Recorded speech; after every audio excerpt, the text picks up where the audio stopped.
আসসালামু আলাইকুম, সবাই কেমন আছেন? আশা করি ভালো আছেন। তো আমিও আল্লাহর রহমতে আপনাদের দোয়া ও ভালোবাসায় অনেক ভালো আছি।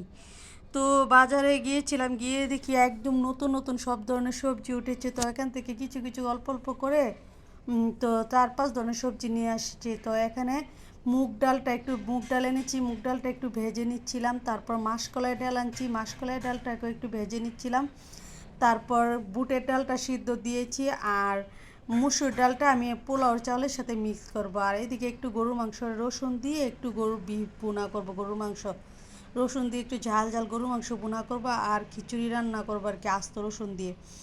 তো কোনো আলুই দেবো না, তো একটু ভুনা ভুনা করব, তার জন্য একটু রসুনটা দিয়ে খেতে খুব মজা লাগে খিচুড়িটা। তো এখানে প্যানে আমি আস্ত মশলা দিয়ে দিলাম এলাচ, দারচিনি, তেজপাতা, আর পরিমাণ মতো তেল দিয়ে ভেজে তারপর এখানে আমি দিয়ে দিয়েছি পেঁয়াজটা ভেজে, তারপর পেঁয়াজ বাটা, টমেটো, তারপর কাঁচামরিচ বাটা দিয়ে দিলাম। বাটা দিয়ে এখানে আমি সব ধরনের শুকনো মশলাগুলো দিয়ে দিলাম, মরিচের গুঁড়া, হলুদের গুঁড়া, ধনে গুঁড়া, জিরা গুঁড়া দিয়ে মশলাটাকে ভালোভাবে একটু পানি দিয়ে কষিয়ে তারপর এখন আমি মাংসটা দিয়ে দেবো। দেখুন কষানোটা কত সুন্দর হয়েছে। তো এখানে আমি 1 কেজি বিফ রান্না করব, তো বিফটা দিয়ে দিলাম। বিফটা দিয়ে একদম ভালো ভালো করে সুন্দর করে কষিয়ে নেবো। এদিকে আমি মসুর ডাল নিয়েছি 200 গ্রাম, মাসকলাই ডাল নিয়েছি 200 গ্রাম, আর মুগ ডাল নিয়েছি 200 গ্রাম, না 150 গ্রাম করে নিয়েছি, আর বুটের ডালটা সিদ্ধ করে নিয়েছি। এদিকে আলু কুচি কুচি করে কেটে নিয়েছি, গাজর কুচি কুচি করে কেটে নিয়েছি, পেঁপে কেটে নিয়েছি, মিষ্টি কুমড়া কেটে নিয়েছি, বরবটি কেটে নিয়েছি।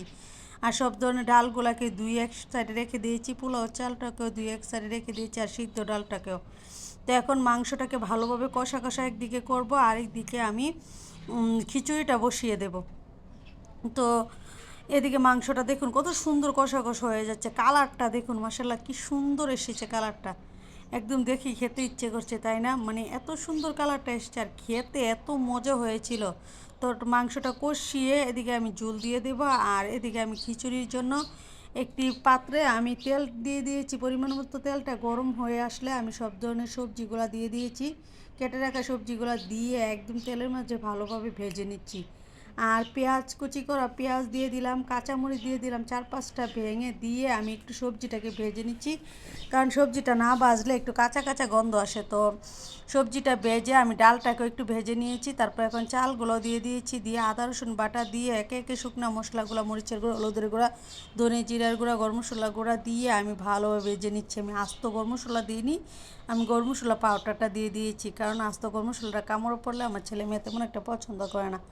দিয়ে ভালোভাবে একদম ভেজে তারপর পানি দিয়ে দিলাম পরিমাণ মতো, দিয়ে একটা ডেকে দেবো। এদিকে আমি মাংসটাকে ঝোল দিয়ে দিয়েছিলাম, 4-5টা কাঁচামরিচ আমি একটু একটু মুখটা ভেঙে দিয়ে দিচ্ছি। তো আর দিয়ে দেবো 7-8টা রসুন, দিয়ে ভালোভাবে মাংসটাকে রান্না করে নেবো। এদিকে খিচুড়িটা আমার প্রায় হয়ে এসেছে, খিচুড়িটাকে আর একটু নেড়ে একদম এখন ডিম আছে, আমি নিচে একটা দিয়ে তাওয়া দিয়ে বসিয়ে দেবো, খিচুড়িটা যেন একদম পারফেক্টভাবে হয়ে যায়। এই তো আমার খিচুড়িটা হয়েছে, একদম ঝরঝরে বোনা খিচুড়িটা হয়ে গেছে। ধনে পাতা দিয়ে আমি উঠিয়ে নেব আর খাই। আমি সার্ভ করে দেখানোর সময় পাইনি, সময় ছিল না। তো আল্লাহ হাফেজ, আসসালামু আলাইকুম।